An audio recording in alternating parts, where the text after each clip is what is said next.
Alors, on était en train d'expliquer ce passage du Tikkun Zohar qui disait Or Ein Sof, le Malamala Adenket ou le Matamata Aden Tachlit, que la lumière de Dieu, elle est en haut sans limite et en bas sans fin. On avait demandé a priori qu'est-ce que ça veut dire par rapport à la lumière de Dieu, la notion de haut et de bas, il n'y a pas de haut et de bas. Alors on avait dit qu'en vérité, le haut et le bas, c'est dans le Olam, dans les mondes. C'est-à-dire que dans le monde, il y a des hauts niveaux et dans le monde, il y a des bas niveaux. On a dit que Or Ein Sof, il se trouve autant très très haut, dans les niveaux les plus élevés, que dans les niveaux les plus bas. Alors dans ce cas-là, pourquoi on dit deux phrases? Il fallait dire une seule chose, il fallait dire que le Or Ein Sof, il est partout. La lumière infinie de Dieu, elle est partout et c'est fini. Pourquoi? Le fait qu'on dise deux choses, qu'il est en haut, sans limite, et en bas, sans limite, c'est qu'il y a deux choses différentes. On dirait que c'est deux choses différentes. A priori, le Or Ein Sof, la lumière infinie de Dieu, qu'il soit en haut, qu'il soit en bas, ça ne change rien. Simplement, il fallait dire une seule chose, il est partout. Ou alors, comme c'est marqué dans un autre endroit, c'est marqué Let Atapanoï, mais il n'y a pas d'endroit vide de lui. Point. Tu dis une seule chose, il n'y a pas d'endroit qui est vide de lui, il est partout. Mais là, comme on dit, il est en haut, sans limite, et il est en bas, sans fin, on dirait que c'est deux choses. C'est ça qu'il faut comprendre. Ça, c'était la question centrale avec laquelle on avait commencé. On avait dit que pour comprendre ça, il faut expliquer d'abord le lien de Hatzilut et Bria Yetzira Asiya.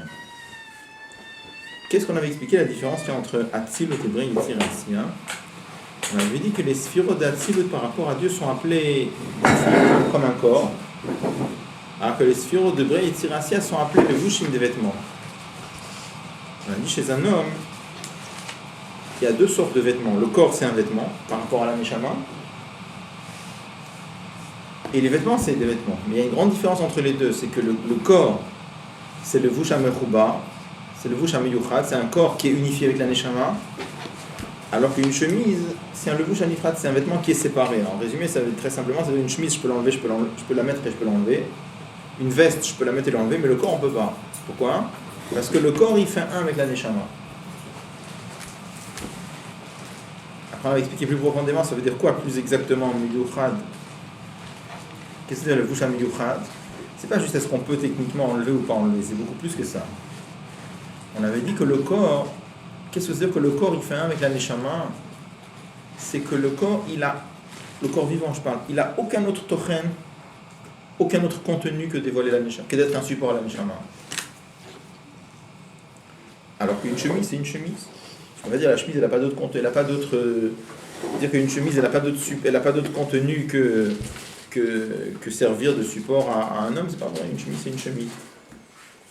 Tandis que la notion de corps, on a dit quand la Neshama rentre dans le corps, ça devient une seule chose, ça devient un être vivant. On a dit quand on parle à quelqu'un, on le regarde dans le visage. On n'a pas l'impression de parler à un nœud, à un front et à des yeux et à un nez. Même si on le regarde dans le visage, qui on regarde? On regarde la personne. Alors c'est vrai que pratiquement il a un nez, des yeux et un front et un menton, mais on ne parle pas à un ensemble d'éléments, on parle à une personne. C'est-à-dire que quand la Neshama elle rentre dans le corps, elle lui donne le mehoud, qu'est-ce qu'il est. Donc ça c'est la notion de mechoubar. On avait dit la même chose aussi, le monde d'Hatzilut, même si là-bas il y a 10 sphirotes, mais les sphirotes, elles sont complètement unifiées avec le Or Ein Sof, c'est-à-dire qu'elles n'ont aucun autre tochen que servir de dévoilement au Or Ein Sof. Donc, Bria Yetzira Asiya, c'est déjà des levushim, c'est déjà une notion qui est séparée. Alors ça, c'est déjà un premier bio pour expliquer que Or Ein Sof, le Malamala Adenkes ou le Matamata Aden Tachlit. Pourquoi? Parce que finalement, ça veut dire que le Or Ein Sof, ils peuvent créer deux sortes de choses. Des choses qui sont unifiées avec lui et des choses qui sont séparées de lui. Comme ces deux mouvements, ces deux tnuot dans le Or Ein Sof, alors c'est ça une des explications de Or Ein Sof, le Malamala Adenkes ou le Matamata Aden Tachlit. Qu'est-ce que le Or Ein Sof? Il est en haut sans fin, en bas sans limite. Il peut créer des choses très très hautes comme Hatzilut, qui sont complètement unifiées avec Dieu. Et il peut créer des choses qui sont séparées de Dieu. Après on avait rajouté plus fort que ça en vérité. C'est pas simplement que Hatzilut, c'est unifié avec Dieu, mais c'est plus que ça. On avait expliqué que dans Hatzilut, il y a le lien de Yehudaïla, le bitul de Kelach Hashiv. C'est quoi le bitul de Kelach Hashiv? C'est pas juste que c'est unifié avec Dieu, mais dans Hatzilut, on ressent que ça vaut rien. Et ça, on avait dit que c'était difficile à comprendre. Pourquoi c'est difficile à comprendre? Parce que le or, la lumière, puisque ça dévoile le Maor, alors tu peux pas dire que ça vaut rien.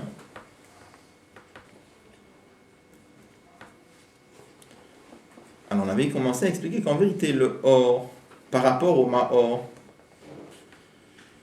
c'est chez l'Ober, c'est sans aucune commune mesure. Et c'est pour ça que comment le luminaire regarde le or, qu'il n'est rien du tout. On a dit, ok, ça c'est le Maor qui regarde le or. Mais le or lui-même, comment il ressent? Il ressent qu'il est quelque chose, il est le dévoilement du Maor. Alors sur ça, on avait expliqué qu'étant donné que le or, il est d'Avouk Bamaor, il est complètement il est d'Avouk. D'Avouk, ça veut dire que il est complètement unifié avec le Maor, il ressent les choses comme le Maor.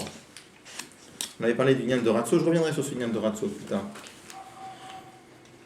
C'est pour ça que le Or, il ressent les choses comme le Maor. Comme le Maor, il regarde le Or comment? Qu'il n'est rien du tout. De la même façon, le Or, il ressent sur lui-même qu'il n'est rien du tout. Donc, qu'est-ce qui sort de là? C'est pas juste que Hatzilut, les sphérodes d'Hatzilut, elles sont complètement unifiées avec Dieu, mais comme elles sont créées par le Or, dans Hatzilut, on ressent le Inyan, que ça vaut rien du tout. Le Inyan de Kula Kamela, le bidul de Kelach Hashiv, que ça vaut rien du tout. Et on avait dit la dernière fois, avec ça on comprend. Donc ça c'est un deuxième bio plus profond. On dit qu'Oren Sof, le Malamala Denket ou le Matamata Dentachlit. Le Matamata Dentachlit, ça n'a pas changé. Ça peut créer des choses qui sont séparées de Dieu. Mais les Malamala Denket, il peut créer des choses, pas simplement qui sont unifiées avec lui, mais des choses qui se ressentent qu'elles valent rien. Et ça, on avait expliqué que le mot le Malamala Denket, il est plus juste ici. Pourquoi plus juste? Parce que dans le premier bio, on avait dit, on comprend très bien le mot le matamata d'entachlit. On comprend que quand quelque chose il se ressent comme séparé, ça c'est bas. Maintenant, Hatzilut qui se ressent unifié, alors c'est pas bas, mais pourquoi c'est haut? Quand tu dis haut, ça veut dire ça monte. Pourquoi ça monte? C'est pas bas, il n'y a pas d'irida, mais pourquoi tu appelles ça les malamala denket? D'après le bio qu'on voit maintenant, on comprend beaucoup mieux pourquoi. Parce que comme on est en train de dire que le or, il est en train de ressentir les choses pas comme le or, mais il est en train de ressentir les choses comme le maor. Là, c'est le mal, là, ça monte. C'est-à-dire que dans le or, on ressent comme dans le maor. Donc là, c'est vraiment le malamala denket. C'était le deuxième bio. Mais à partir de là, il va parler là, on va rentrer dans un troisième bio.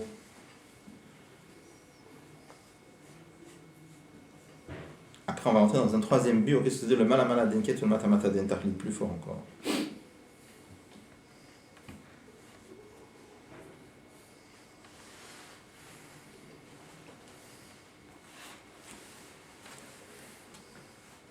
Alors, je reprends au paragraphe Zayin.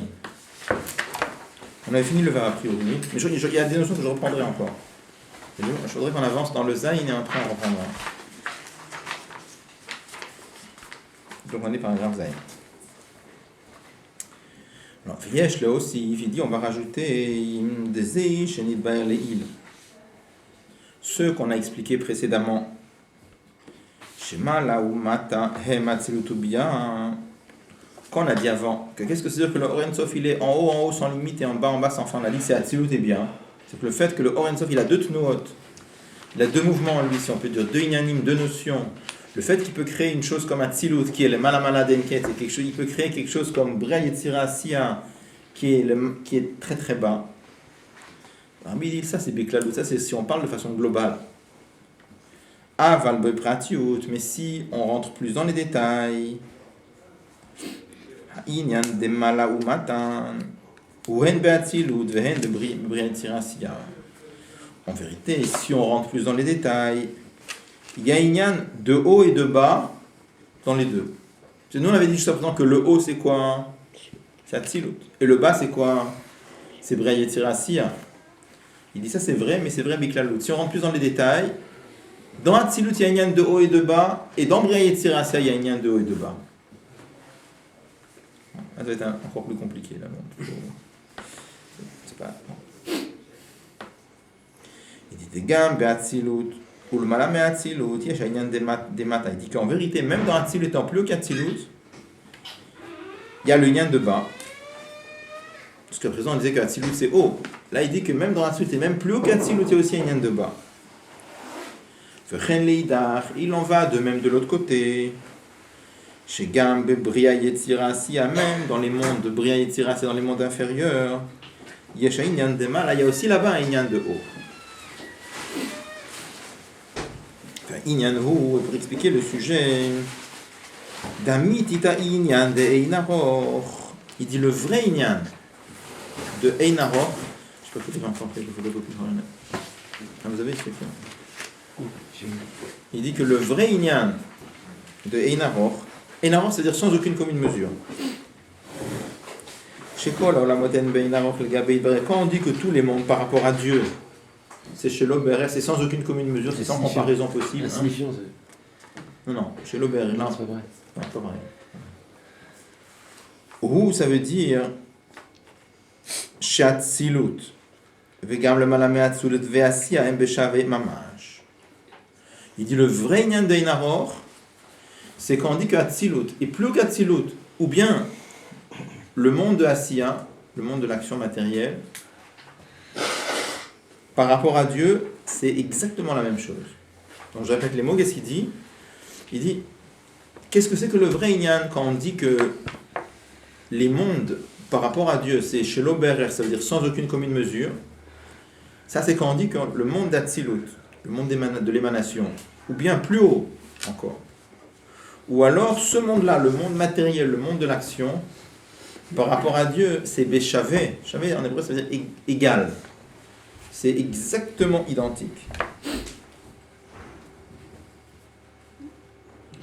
Et cette notion-là,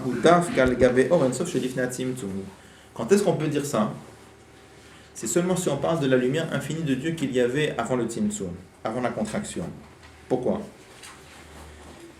De Bamadrigot chez la Tzimtzum, il dit quand on parle des niveaux de Dieu qui sont après le Tzimtzum,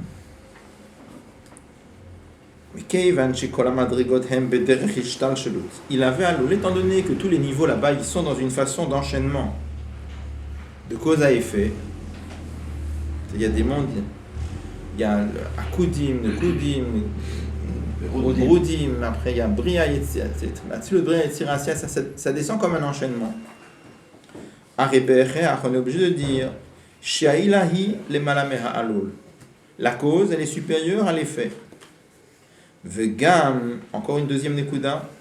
Vegam le gabe orakav, et même par rapport au orakav. Yesh le haolamot eize erer. Les mondes ont une certaine valeur, ont une certaine comparaison possible. Alors, je répète le orakav. Qu'est-ce que ça s'appelle le orakav ? On a déjà vu plusieurs fois, je répète les mots, c'est marqué, dans les Kitvé Arizal, c'est marqué qu'au début, il y avait le Or Ensof, la lumière infinie de Dieu qui remplissait tout. C'est marqué, Velo Ayamakom, la Midata Olamot, il n'y avait pas de place pour faire exister le monde. Place dans le sens, pas place de l'espace, d'accord ? Place, ça veut dire possibilité d'existence. Quand en français, vous dites, il n'y a pas lieu de penser comme ça. Lieu, ça ne veut pas dire un lieu, d'accord ? Il n'y a pas de lieu, il n'y a pas de possibilité. Donc, moi, Yamakom, il n'y avait pas de possibilité d'existence pour les mondes. C'est marqué qu'est-ce que Dieu a fait. Silek Oro Agadol, il a retiré sa grande lumière. Marqué qu'il a fait un Chalal Omakom Pano, il a fait un vide de lumière. Ça, c'est les mots du Arizal. Et après, Himshir Kafdak, il a fait émaner un mince filet de lumière. Et avec ce filet de lumière ont été créés tout l'enchaînement des mondes. Donc, ce niveau de lumière, c'est ce qu'on appelle le Orakav. En résumé, qu'est-ce que ça veut dire le Orakav ? C'est la lumière qu'il y a après le Tzimtzum. Donc la lumière de Dieu qui était avant le Tzimtzum, on appelle ça Or Ensof chez l'Ifnei Tzimtzum, la lumière infinie qui était après le Tzimtzum. Voilà. Et la lumière de Dieu après le Tzimtzum, ça c'est le Orakav. Donc le Rabbi dit que quand est-ce... Donc, on va essayer d'expliquer cette notion-là. Le Rabbi dit comme ça, quand est-ce qu'on peut dire... Il dit comme ça, il dit que le vrai Inyan de Einaror, quand est-ce qu'on peut dire que c'est vraiment sans aucune commune mesure ? C'est quand je peux dire que Atzilut ou plus haut, ou bien le monde matériel, c'est un caillou dans l'amazé, par rapport à Dieu, c'est exactement la même chose. Exactement la même chose. Et ça, on peut le dire que par rapport à Or En Sof chez l'Ifnei Atzimtzum. Quand on parle de Acharat Tzimtzum, même Or HaKav, qui est aussi une lumière infinie en vérité, là-bas, on ne peut pas dire que c'est exactement la même chose. Par rapport au Or HaKav, on ne peut pas dire que un caillou dans Olam Hazeh, ou bien que Atzilut, c'est exactement pareil. Pourquoi? Mais par rapport à la lumière avant le Tzimtzum, Or HaKav et un caillou, c'est pareil. Comment? Par rapport à la lumière avant le Tzimtzum, Or Oui. HaKav et un caillou, c'est pareil. Ouais. Or HaKav. Ouais. Le caillou, il n'existe pas avant le Tzimtzum. Non. Alors, qu'est-ce que... On va essayer. C'est...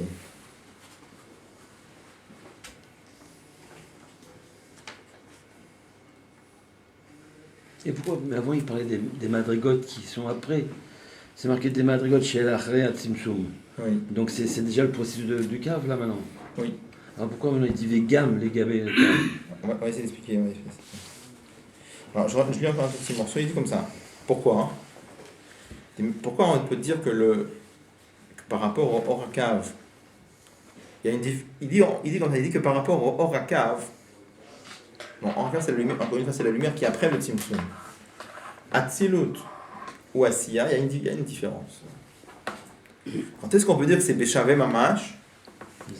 C'est que par rapport au Or En Sof chez l'Ifnei Atzimtzum. Pourquoi? Il dit comme ça. Dekiven sheitavut olamot me'akav. Parce qu'étant donné que l'existence des mondes par le Or HaKav, il y a les Gilui HaKav, ça vient par le dévoilement du Kav. Techol peula il y a les Galutapo, elle dit parce que chaque action, ça vient par un dévoilement de celui qui fait. Be'erech, on est obligé de dire sheyesh lahem eize erech legabe HaKav. On est obligé de dire qu'il y a une certaine... Cause à effet. Non, RR. Un certain rapport avec le Kav. Bon, on va essayer de... Pas très facile.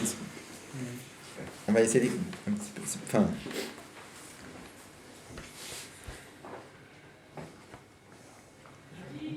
Alors, je veux d'abord, qu'est-ce qui est difficile à comprendre? Pourquoi c'est difficile à comprendre?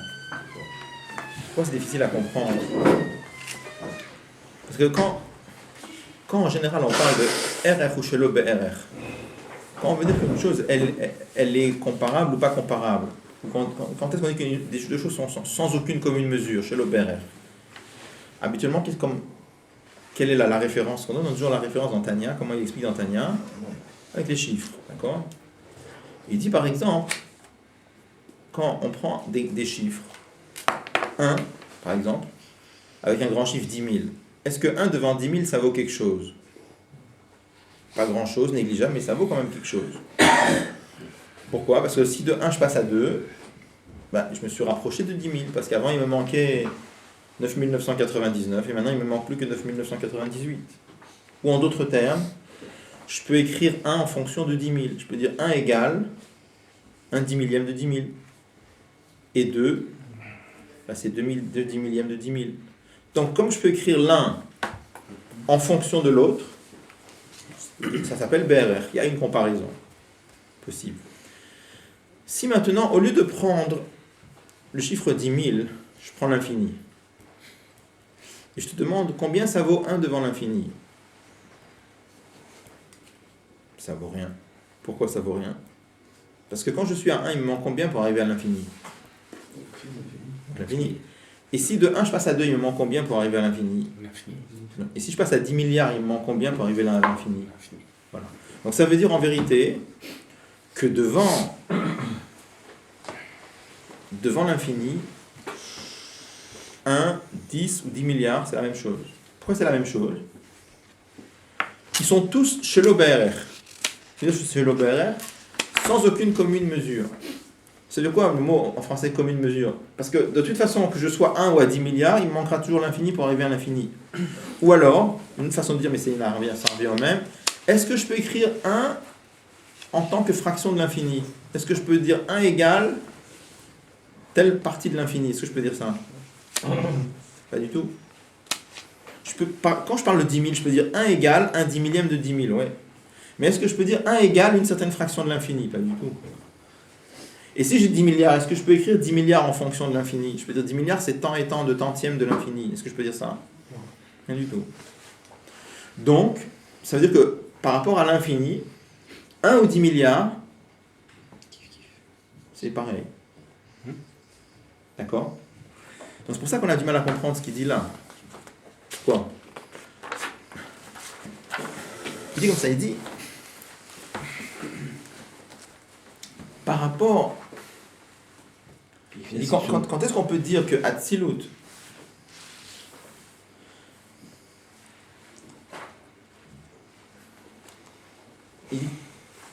le Or HaKav, même si ça vient la Chalat Tzimtzum, mais c'est comme une lumière qui est infinie. D'accord? Et étant donné que c'est une lumière qui est infinie, alors par rapport à Or HaKav, Hatzilut ou Bria, ça devrait être pareil. Et c'est marqué vraiment que c'est pareil. Elle est infinie par rapport à qui? Elle est infinie. Par Comment? rapport à qui? Elle est infinie par rapport à qui? Par en bas. Mais par où elle est rien. Par rapport à Orlif Tzimtzum, tu ne peux pas dire que Raka est infini, parce que sinon elle aurait une certaine valeur. Alors, c'est par rapport à avant le Tzimtzum on ne peut pas parler comme ça. Alors c'est ça qu'il va falloir comprendre. C'est la difficulté de compréhension. Mais a priori, parce que ça c'est marqué vraiment des léchonotes comme ça en Chassidut. Oui. C'est marqué que par rapport au Or HaKav, marqué par même Adam Kadmon, qui est le premier niveau du Gestalt, c'est marqué que par rapport à lui, Hatzilut ou Olam Hazé, c'est la même chose. Même par rapport à Hatzilut, c'est marqué que Bria Yetzira, c'est tout la même chose. C'est Béchavé. Donc, mais la différence, c'est marqué Béchavé Mamash. Ici, c'est différent. D'accord? Dans tous les autres endroits, c'est marqué Chavé. Ici, c'est marqué Béchavé Mamash. Quand est-ce qu'on veut dire que c'est exactement pareil? C'est que par rapport à Onsan Shelifnat Tzimtzum. Mais par rapport à Or HaKav, c'est pas Béchavé Mamash. Alors, c'est ça qu'on a besoin de comprendre, parce que, a priori, si le Or HaKav, c'est un dévoilement d'Akadosh Baruch Hu, c'est infini, alors si c'est infini, tous les Olamot, par rapport à lui, c'est tout la même chose. Pourquoi on est obligé de dire non? Par rapport au Or HaKav Yahui, c'est pas vraiment chez l'Oberer. Quand est-ce que c'est vraiment chez l'Oberer? C'est que par rapport à Or Ensof chez Lifnei Tzimtzum. C'est ça qu'il faut comprendre. Est-ce que tout le monde a compris qu'est-ce qu'il y a la difficulté d'abord? Je répète la difficulté. Je répète.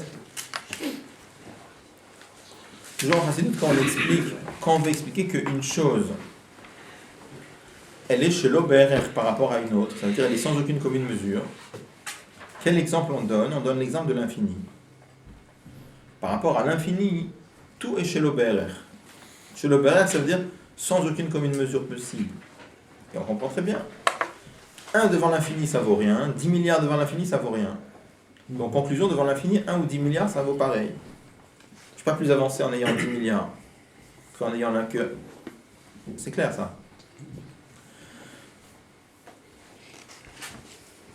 Donc, la question que je pose, c'est aussi la difficulté de compréhension qu'on a ici, c'est que là, il est en train de nous dire quand est-ce qu'on... Il dit comme ça que la lumière d'Akadosh Baruch Hu, qui se dévoile après le Tzimtzum et qu'on appelle Or HaKav, par rapport à lui, tous les Olamot, c'est pas tous les mondes, tous les niveaux, c'est pas exactement tout pareil. Quand est-ce qu'on peut dire que tout est pareil?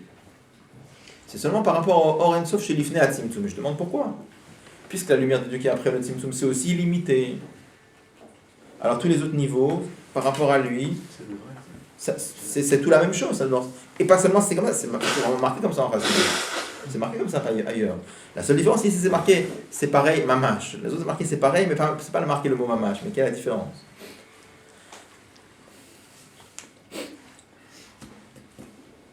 Alors, je voudrais juste répéter un mot qu'on a déjà vu une fois dans d'autres maris, mais après aller plus loin avec ça.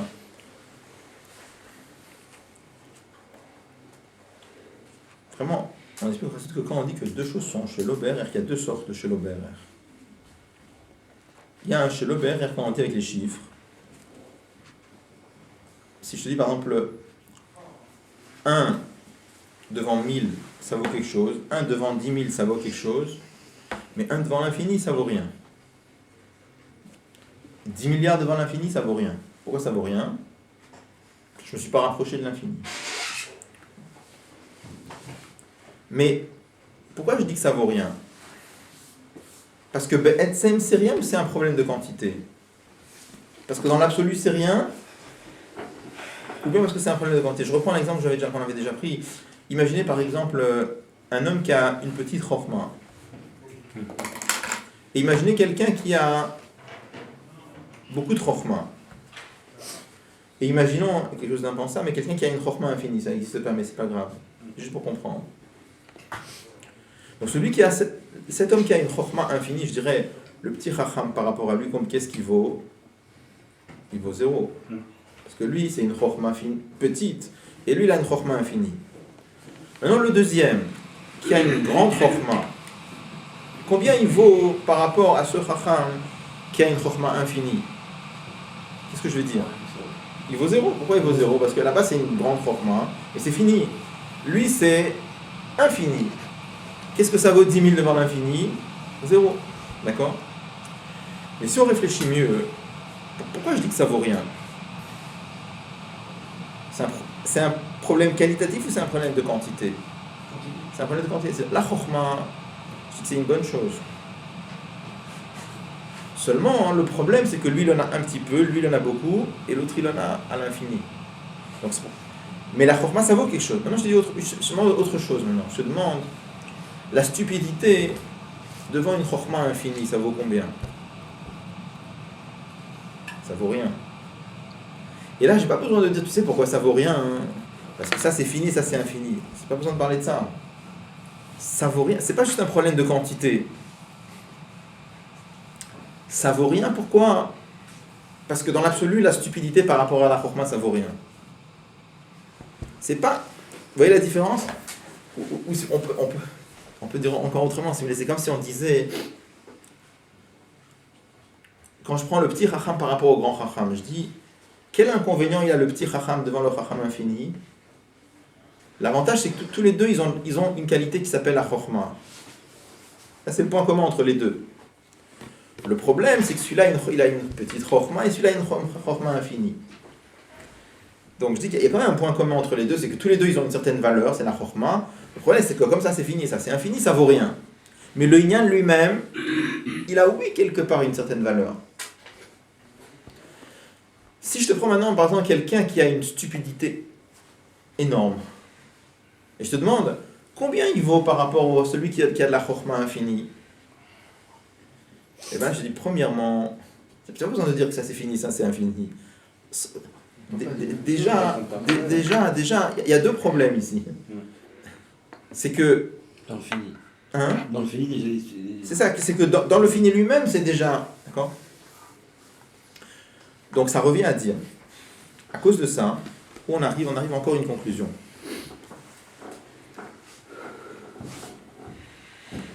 La conclusion de là, ça va être la suivante maintenant. Imaginons, je prends le chacham qui a une chokhma infinie. D'accord? Et je prends les deux autres, un qui a une petite chokhma, un qui a une grande chokhma. Tout à l'heure, je me demandais, qu'est-ce qui valent les deux devant l'autre? Tous les deux, ils valent rien. C'est vrai. En général, on dit comme ça, en principe doute. Mais si on réfléchit mieux, c'est Béchavé tous les deux, mais c'est pas Béchavé Mamash. Pourquoi c'est pas Béchavé Mamash? Parce que je vais te dire, regarde. Le premier, il a une petite chokhma. Le deuxième, il a beaucoup de chokhma. Et le troisième, il a une chokhma infinie. Ça fait quoi? Ça fait comme ça. Si je te dis, le premier, je veux dire, il a si je donnais des coefficients, par exemple, ce qui est stupide, mais si je donnais des coefficients, je dis, voilà, le premier, il a une chokhma à 100. Le deuxième, il a une chokhma à 1 million. Alors, je veux dire, tu sais, le deuxième, il est quand même mieux que le premier, parce qu'il a une chokhma à 1 million. Le premier, il n'a même pas le million. Il a une chokhma à 100, il n'a pas la chokhma à 1 million. Donc, dans le inyan de chokhma, on est tous d'accord que la chokhma, c'est une valeur. Celui-là, il a 100, et celui-là, il a 1 million. Je dis, le deuxième, il a plus. Donc, quand maintenant je prends le chacham qui a une chokhma infinie, d'un côté, tu peux dire, c'est vrai que devant celui qui a une chokhma infinie, combien ils valent les deux premiers? Les deux, ils valent rien. Ça, c'est fini, ça, c'est infini. Mais n'empêche qu'il y a un point commun. Je dis, c'est que la chokhma, ça vaut quelque chose. La seule différence, c'est que là c'est fini, là c'est infini. C'est-à-dire, en résumé, pourquoi je suis mes vatel les deux premiers? Pourquoi je les annule et je dis qu'ils valent rien? À cause du oui ou à cause du non?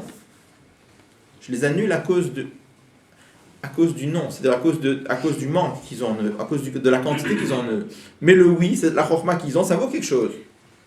Quand je prends la stupidité, par exemple, Excusez-moi, en tant qu'individu, ça vaut quelque chose. quand je prends la stupidité, et je dis la stupidité par rapport à la chorma infinie, ça vaut rien, c'est pas à cause du non, c'est même à cause du oui. Le oui stupidité qu'il a, ça vaut birlan rien. Donc tout ça pour dire que finalement, devant celui qui a une chorma infinie, même si globalement c'est vrai que les deux petits chachamim, enfin le petit et le grand, ils valent rien tous les deux, mais c'est pas béchavé mamash, c'est béchavé. Parce que dans tous les cas, ça c'est fini, ça c'est... Mais c'est pas béchavé mamash. Pourquoi c'est pas béchavé mamash? Parce que sauf kol sauf, là il y a plus de chorma, là il y a moins de chorma. Alors c'est sûr que par rapport au inyan de chorma, ils ont plus la qualité de chorma.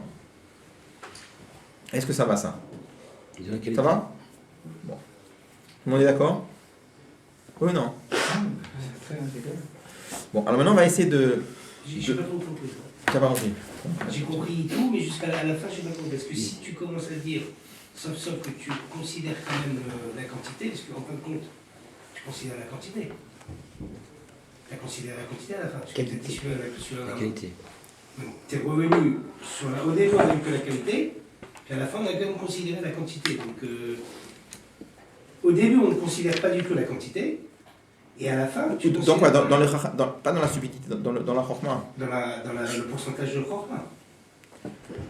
Donc si tu considères le pourcentage de la quantité, c'est que oui, la quantité, elle intervient. Au début, on est en train de dire... Oui, c'est ça que je suis en train de dire. Oui, non, mais justement, au début, tu dis que la quantité n'intervient pas.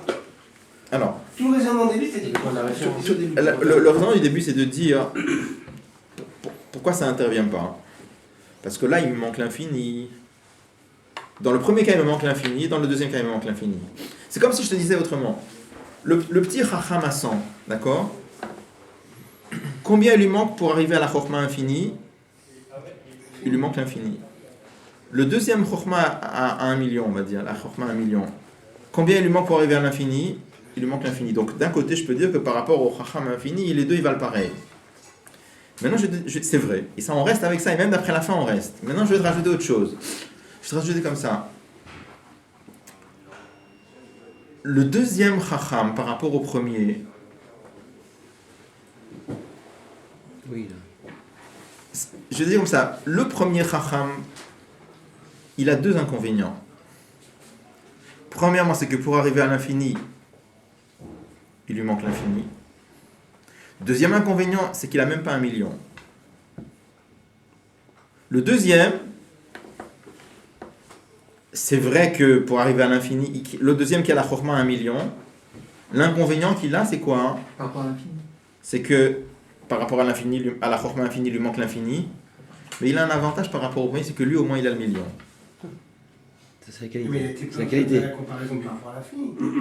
Tu es en train de faire une comparaison à deux stades, alors que nous, on ne peut plus comparer par rapport à l'infini. Comme il dit, il y a un double repère. C'est-à-dire que on reste que c'est... Non, mais Dans tout Chassidut, c'est marqué que c'est deux bases Béchavé. différentes. Oui. Dans tout Chassidut, on reste que ça s'appelle Béchavé. Mais là, on essaie d'expliquer pourquoi le Rami parle de Béchavé Mamash. D'accord? Ah, c'est le mot mamage qui fait la différence. Oui. Oui. Donc, ce que je veux dire comme ça, c'est que quand... dans tout Chassidut, c'est marqué que c'est Béchavé. Donc, pour dire que c'est Béchavé, je te dis que par rapport au Chacham infini, la Chochma à 100 ou la Chochma à 1 million, c'est pareil. Et ça reste, et c'est vrai, c'est marqué dans tout Chassidut. Mais on veut expliquer que c'est pas... C'est Béchavé, mais c'est pas Béchavé Mamash. Pour expliquer que c'est pas Béchavé Mamash, je rentre le deuxième repère. Ce qui me dérange, c'est le problème c'est le problème de quantité. Parce que si par exemple tu vas prendre le sérel et que tu vas prendre une pomme et que tu vas prendre une montagne par rapport au sérel, la pomme et la montagne, ça sera béchavé vache. Puisque c'est pas du tout la même. Alors regarde, si tu prends la par même exemple... qualité, la même- Regarde, la si tu même- prends par exemple dans Tanya Perikraf, par exemple, qu'est-ce qu'il dit dans Tanya Perikraf? Là-bas, il veut parler comment le monde, ça vaut rien devant Dieu. Donc comment il dit là-bas? Il prend l'exemple d'un homme. Il dit, voilà, un homme par exemple, la force de parler, il dit combien ça vaut une parole par rapport au Koach Hadibour. la force de parler chez un homme, il peut parler combien de paroles un homme? Admettons, il dit là-bas à l'infini, même s'il vit pas, il vit que 120 ans. Donc. Le temps qu'il vit. Bon, mais potentiel, la neshama, elle est limitée par le corps, mais la neshama elle-même, on va dire, elle a un potentiel de parole infini. Combien ça vaut une parole devant le Koach Hadibour qui peut parler des paroles à l'infini? Ça vaut rien. Après, il dit, Vekol shken legaber marshava. Il dit, à plus forte raison que la parole, elle vaut rien par rapport à la pensée. C'est quoi le kol sheken? Pourquoi il dit à Kalvachomer? Parce que là, on est passé dans une autre qualité. D'accord? Et après, il dit, Vekol shken legaber amidot, par rapport au sentiment. Et à plus forte raison, plus on s'élève dans la qualité, plus c'est kol shken. Et là-bas, il fait une référence par rapport, il dit, comme elle de l'or par rapport à l'argent. Et en disant ça, il va amener cette idée de qualité, justement. Parce qu'il dit, qu'est-ce qui me rapporte? Quand je suis au BRR, que ce soit que de l'argent ou de l'or, c'est pareil. Alors, là-bas, il amène ce dit là pour justement, c'est de qualité, justement. l'or et l'argent, plus tard. Non, c'est maintenant qu'il le dit, justement. Pas grave, non. Comme la supériorité de l'or par rapport à l'argent. Maintenant. Dans Marshava par rapport à Dibour. Je ne me rappelle pas. Peut-être. Kmatazavagas, il dit par rapport à la hava de. Non, les pratiques là-bas. Parce qu'on pose une question, comment on dit, mais pourquoi il dit ça? Parce que quand je suis le père, on n'a pas besoin de par rapport à la Marshava, par rapport au Dibour. Il faut revoir dans le texte, mais enfin, ça ne change pas grand-chose, peu importe. Ouais. En tout cas,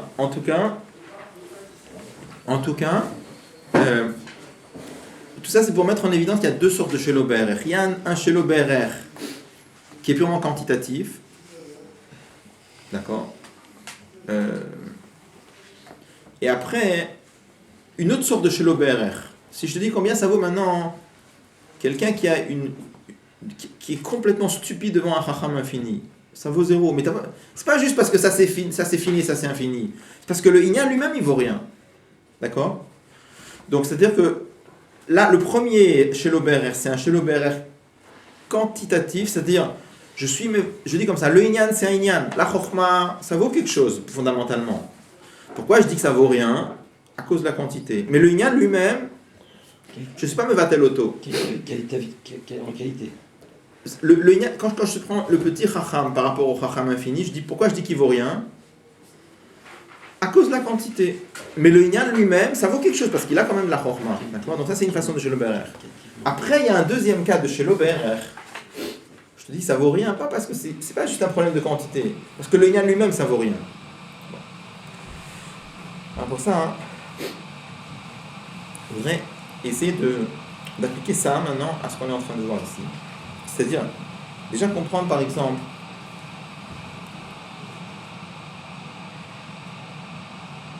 quand par exemple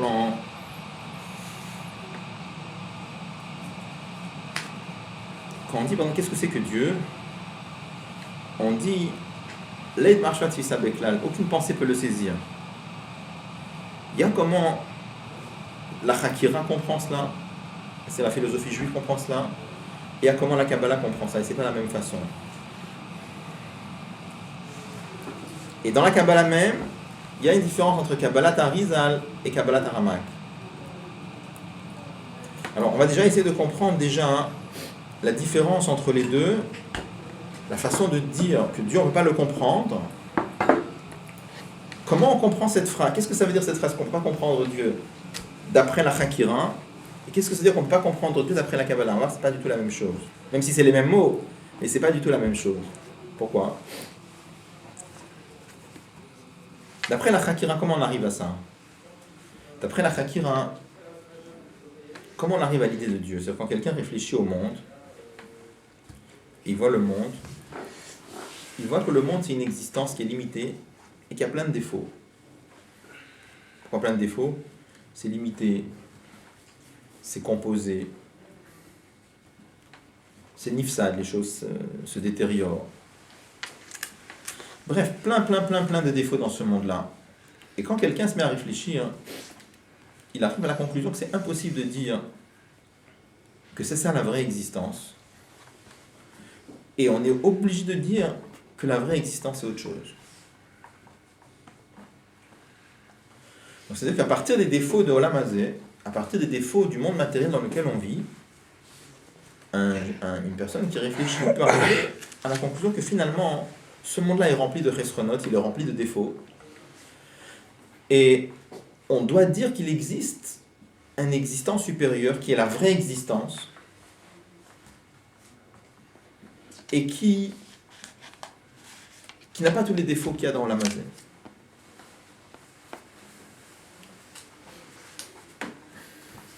Alors déjà, prenons par exemple le mot existence dans ce monde-là.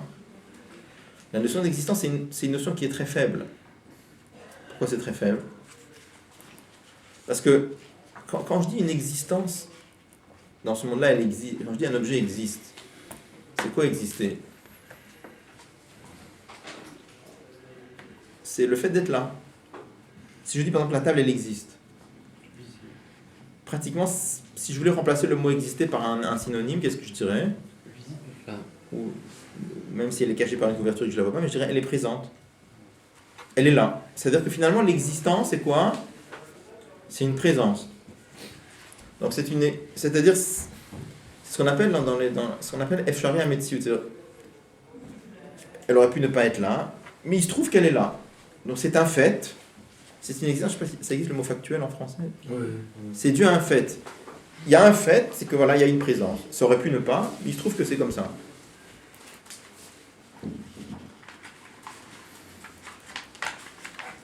L'existence d'Akadosh Baruch Hu, c'est tout à fait un autre style d'existence. C'est une existence qui est ce qu'on appelle en français Mechouya la Metsiout.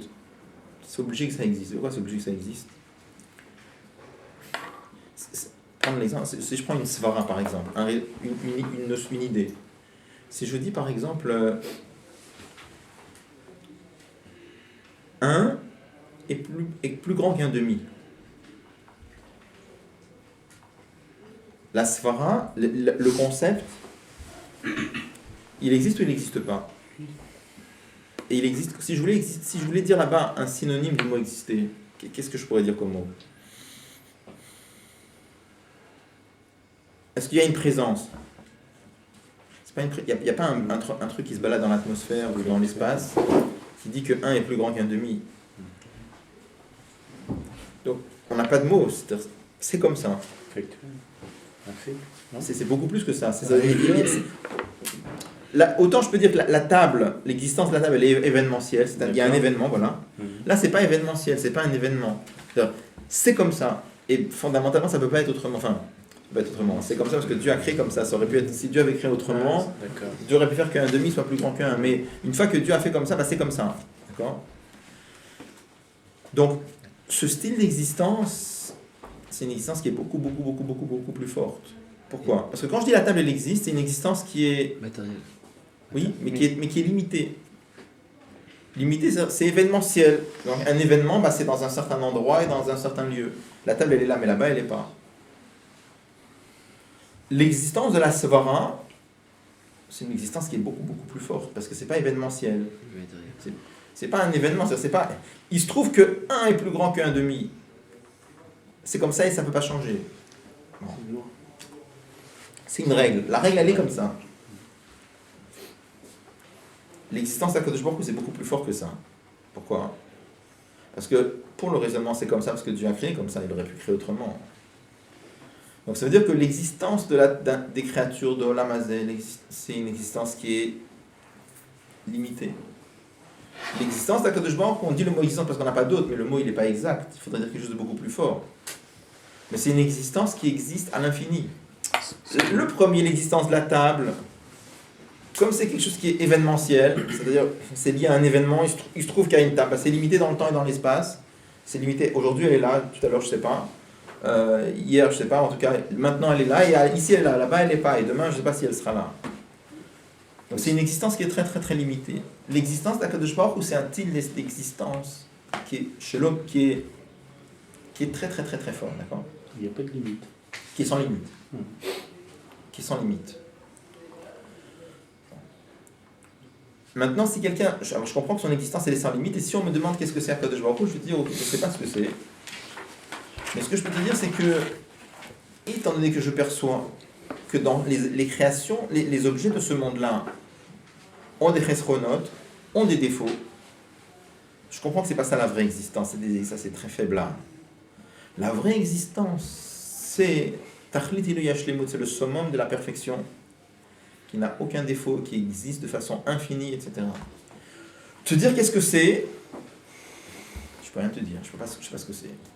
Mais je comprends que c'est une notion qui est complètement parfaite, qui n'a pas de défaut, dont l'existence est complètement infinie. Donc on arrive, à travers le monde, on arrive à l'existence de Dieu. Ça c'est d'après la Chakira. Vient la Kabbalah, elle te dit c'est pas ça Dieu. Pourquoi? La Kabbalah elle vient, elle te dit tu sais, toi tu penses que Dieu c'est Tachlit, c'est le summum de la perfection. La perfection c'est une création de Dieu. La notion de perfection, c'est une chose que Dieu a créée. Mais c'est Dieu qui est le summum de la perfection. Non, je dis d'après la Chakira, comment on arrive à Dieu? Mmh. Chakira, la pensée, la philosophie juive. On cherche. D'après la philosophie juive, comment on arrive à l'idée de Dieu? En regardant le monde, on prend conscience que le monde, il est malech esronot. Et comme il est rempli de défauts, je comprends bien que c'est pas ça la vraie existence. Ça, c'est une petite existence de rien du tout, toute limitée, qui est factuelle, enfin qui est événementielle. Il se trouve qu'il y a un truc comme ça qu'on appelle le monde. Mais ça aurait pu ne pas, et je ne sais pas si demain il sera là.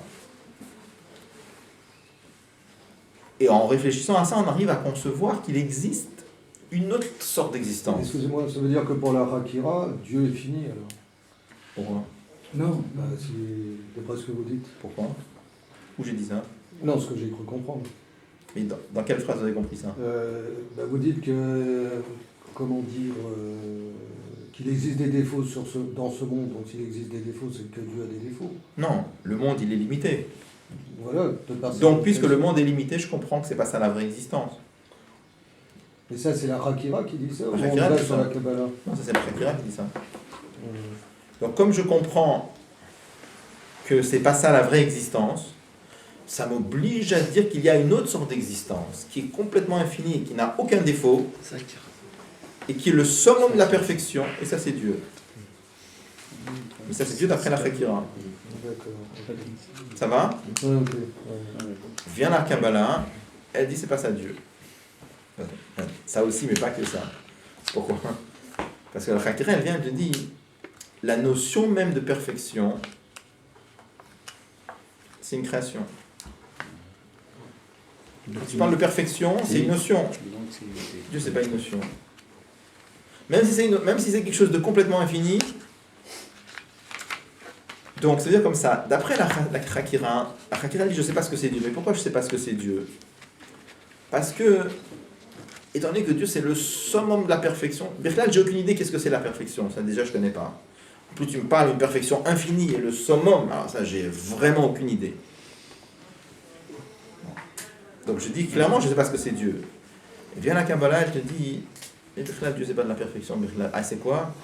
Là il te marche la tfissa Birklal, il n'y a aucune pensée qui peut le saisir, tu n'as aucune idée de ce que c'est. Dans les deux cas, je dis l'être marche à dans les il n'y a aucune pensée qui peut te saisir. Il y a une très très grande différence. Dans le premier, il y a un certain RR avec le monde. Pourquoi il y a un certain RR avec le monde? Summum. C'est le sommet. Parce que je dis, regarde, C'est à partir du monde que tu vois que... c'est à partir du monde que je vois que. Mais ça veut dire comme ça, je te dis, regarde, l'existence du monde, c'est une existence limitée, faible.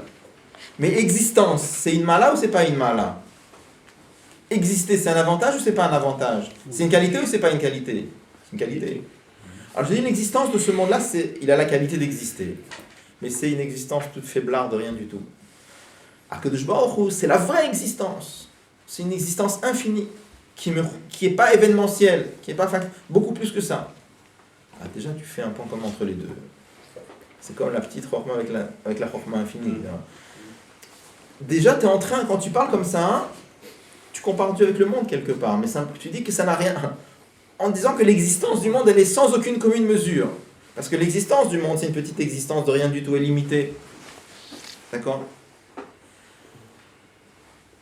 Événementielle. L'existence d'Akadosh Baruch Hu, c'est une existence qui est parfaite, qui n'est pas événementielle, et que c'est mechouya, ça ne peut pas être autrement. Le monde, ça peut être autrement. Aujourd'hui, il est là, demain, il peut ne plus être là. Mais Akadosh Baruch Hu, c'est pas comme ça. C'est une existence. C'est en train de se faire. Quoi? l'existence d'Akadosh Baruch Hu, c'est une existence qui est comment? Qui est complètement infinie, qui est complètement parfaite, qui n'a pas de défaut. Donc finalement, qu'est-ce qu'on est en train de dire? On est en train de dire que Akadosh Baruch Hu, c'est la vraie existence, c'est une existence infinie. D'accord? Mais en disant ça, alors je suis en train de dire que l'existence de ce monde-là par rapport à l'existence d'Akadosh Baruch Hu, c'est chez l'Oberer, il n'y a aucune commune mesure. Mais c'est lequel chez l'Oberer? C'est les chez l'Oberer du petit Chacham par rapport à la Chochma infinie. Sauf kol sauf, finalement, il y a quand même un petit R. Par rapport à la Kabbalah, dans la Kabbalah, non, tout est. C'est comme si je te disais, voilà, dans le premier, d'après la Chakira, hein, si quelqu'un, dans la recherche de la Chakira, on a une soif de monter vers quelque chose qui est Tachlit Ilouya, on ne sait pas ce que c'est, on ne sait pas ce que c'est, mais on sait une chose, que c'est le somme de la perfection, c'est quelque chose qui n'a aucun défaut, qui est complètement infini, etc., etc. On tend vers quelque chose. D'après la Kabbalah, on tend vers rien du tout. Tu ne sais même pas de quoi tu parles, Bechlal. Tu dis, tu ne peux même pas parler de perfection, parce que Bechlal, la notion de perfection, c'est une notion qui est créée par Akadosh Baruch Hu. Il a rien. Même parler de perfection, c'est pas exact. Tu n'as aucune idée de ce que c'est. Donc c'est le Lo Marchat Fissa Bechlal, c'est tout à fait autrement. Là-bas, donc vous voyez ce que je veux dire? C'est que dans la Chakira, on dit qu'il n'y a aucune pensée qui peut saisir Dieu. Et dans la Kabbalah, on dit qu'il n'y a aucune pensée qui peut saisir Dieu. Mais c'est pas la même façon.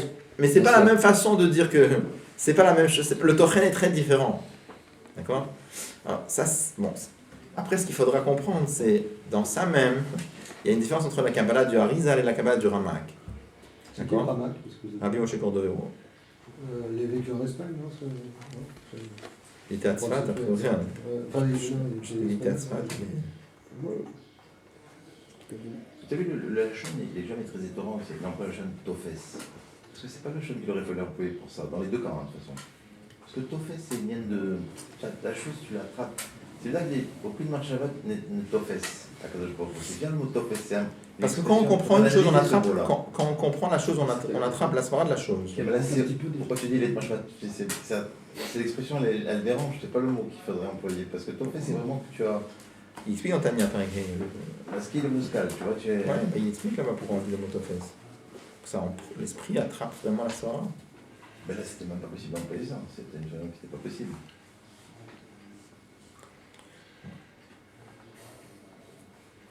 Alors,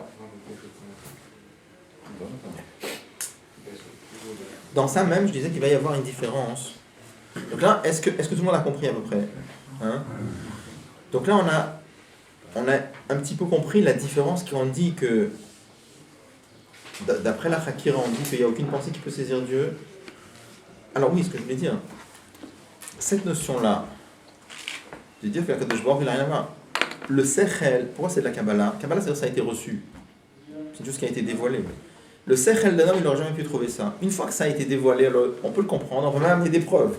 Alors qu'il y a un chazit, on peut même amener des preuves. Mais ça, c'est une fois que ça a été dévoilé. Mais un être humain, par sa propre réflexion, arriver à ça, pas possible. Pourquoi? Pourquoi? C'est très simple. Quand un homme y réfléchit, tu n'as aucun homme qui va dire, bon, je vais réfléchir pas al pi Sechel. Je vais réfléchir, mais pas d'après la logique, ça n'existe pas. Quand un homme y réfléchit, on va réfléchir d'après la logique.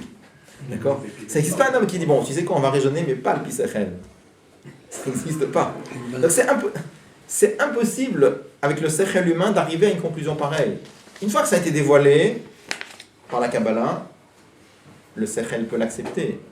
Mais que le sechel trouve un truc pareil, pas possible. D'accord? C'est le contraire. C'est le contraire de l'Akira. Hein? C'est le contraire de l'Akira. Oui. La svara de Chakira, ça, on peut arriver. Dire. Tout le monde peut arriver à ça. Alors, la différence, c'est que par le Kabbalah, tout est pareil. La même chose pour Dieu, tout est pareil. Alors, bon, c'est pas fini. Il y a le Rizal et il y a le Ramak. Il faut encore. Les Avot, c'est vrai que c'est la Kabbalah? Pardon? Les Avot, c'est vrai que c'est la Kabbalah? Les Avot. Les Avot. Abraham, Isaac, Jacob. Est-ce qu'ils pouvaient avoir une réflexion comme Après, enfin, comme après le dévoilement de la Kabbalah, ou Je te pense, c'est-à-dire que je sais pas comment c'est dans les Neshama des tzadikim, on comprend pas Les comment gens c'est. elle voit le monde pas, elle voit de haut en bas le monde, Oui, pas voilà, d'en haut. c'est des complètement. On va comprendre. Les Havot, c'est un. On voit le monde de haut en bas. C'est comme des niveaux de l'ifnatik, parce que on parle très très haut. C'est la chercheuse dessus tout. C'est un niveau de compréhension. Sans dessin tel quel. Ouais.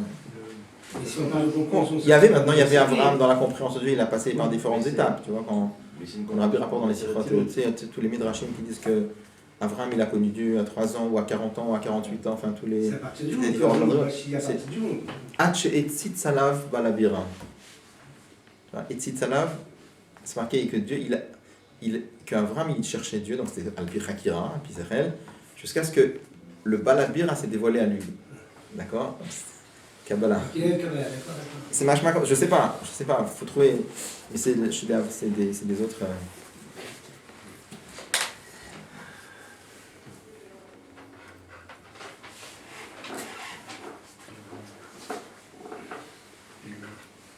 Et brièvement, avec Comment alors la différence entre les... Alors, ça va prendre encore du temps, je pense. On va oublier sinon. Bon, déjà, rester avec cette idée-là, déjà ce qu'on a vu maintenant, c'est déjà bien de savoir ça. Parce que déjà, ça c'est pas très. C'est déjà pas. Enfin, c'est des notions très importantes de comprendre que dans les deux cas, on dit qu'il n'y a aucune pensée qui peut te saisir d'après la Hakira et d'après la Kabbalah, mais c'est pas la même façon.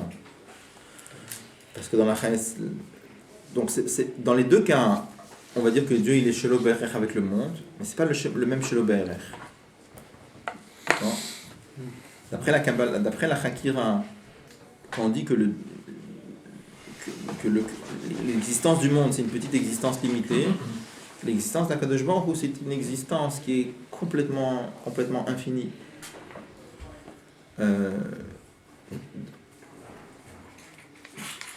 Dans la Kabbalah, il n'y a même pas le mot existe. On n'a pas de mot, d'accord? Il n'y a pas Bechlal, le mot existe. On n'a pas les mots Bechlal. D'accord?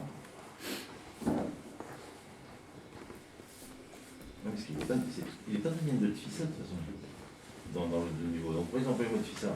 C'est l'exemple que je te pose. C'est comme si tu dis ne prends pas, tu la touches avec tes mains. On rigolerait de ça. Pourquoi tu dis Non, pas avec les mains. Tofé, c'est l'esprit. Oui, mais là-bas, l'esprit, par rapport au niveau de Kabbalah dont il parle. Il y a des mamarim, par exemple. Il y a des mamarim, par exemple, en Chassidut, où on parle, par exemple, il y a ce qu'on appelle Yediat HaChiyuv, Asagat HaShlila et Shlilat HaShlila. C'est-à-dire, Yediat HaChiyuv, ça veut dire, je connais une chose positivement. Je peux te la décrire. Une table, je peux te dire qu'est-ce que c'est, je peux te la décrire, je peux te dire exactement comment c'est. Après, il y a des choses, je ne peux pas te dire ce que c'est, je peux juste te dire ce que c'est pas. D'accord? Des malachim, par exemple, on va dire, c'est pas ce que c'est, je peux te dire ce que c'est pas. Et après, quand on parle pour Dieu, c'est marqué, c'est-à-dire,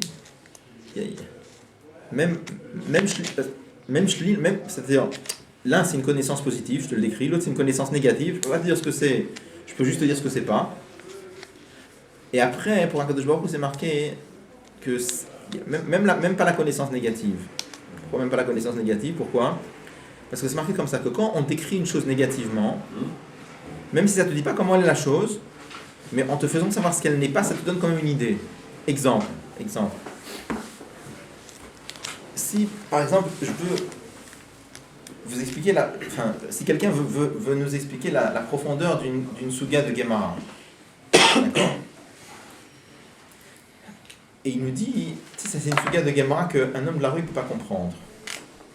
Bon, j'ai compris que c'est profond, mais j'ai pas compris que c'est super profond, parce que dit un homme de la rue. Il y a des gens dans la rue très simples d'esprit, quoi. Maintenant, si tu viens et tu me dis, tu sais, ça c'est une suga de Gemara, que même le Ragachover il n'a pas compris. Le gamin de Ragachover, on sait que c'était un Iloui, c'était un génie, comme il y a eu très peu dans toutes les générations.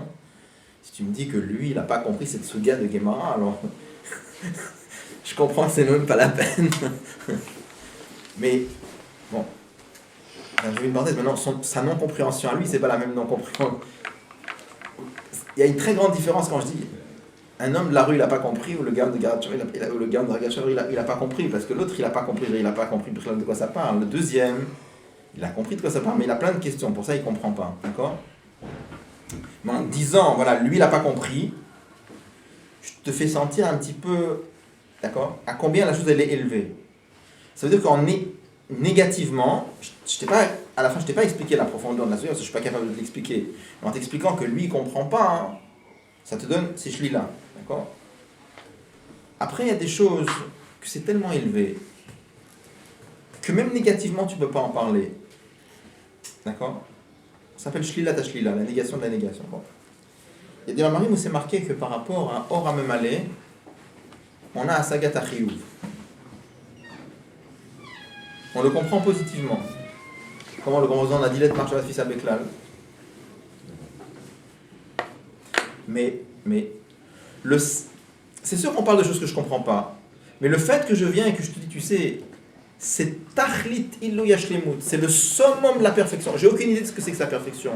Mais je t'en parle quand même à travers des notions. Je te dis, c'est une perfection infinie. Je ne sais pas ce que ça veut dire perfection, et encore moins perfection infinie. Mais le simple fait que je te dise, ça s'appelle. Il y a des mamarim de Chassidut, on appelle ça Yediat Achiyuv. Comment? D'accord. Donc pour ça s'appelle Tfissa. Attends, mais là je parle dans Kabbalah maintenant. À Kabbalah là-bas, tu sais qu'Akadosh beaucoup, quand on parle d'interpréter le Hashtemut, ça n'a rien à voir avec lui. Alors pourquoi là-bas il dit les machinatifs c'est bâclé? Parce que là-bas ça n'a rien à voir cette expression. De toute façon, il y a même. Pourquoi employer une expression que la marche ne peut pas le saisir? Puisque d'abord on parle de notion que Akadosh beaucoup il est pas. Alors ou bien on le comprend, il y aura dans ça, il y aura un niveau de Shlila, il y aura Shlila et Shlila. Même d'après Kabbalah, il est complètement au-dessus de toute notion. On ne peut rien dire de lui. Tout ce que tu auras sera une bêtise. Oui. Tout ce que tu dis, c'est de la bêtise, d'accord? Alors comment c'est possible de dire les marchatifs c'est bâclé? Puisque il n'est pas du tout concerné. C'est-à-dire, il y a quand même le problème que dans. Il n'est pas dans le lien de Fissa. Oui, mais il y a quand même le problème que.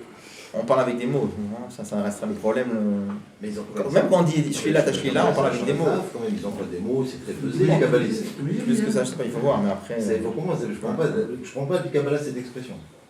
C'est Bon, ce qui va on va s'arrêter pour une. On peut pas en parler.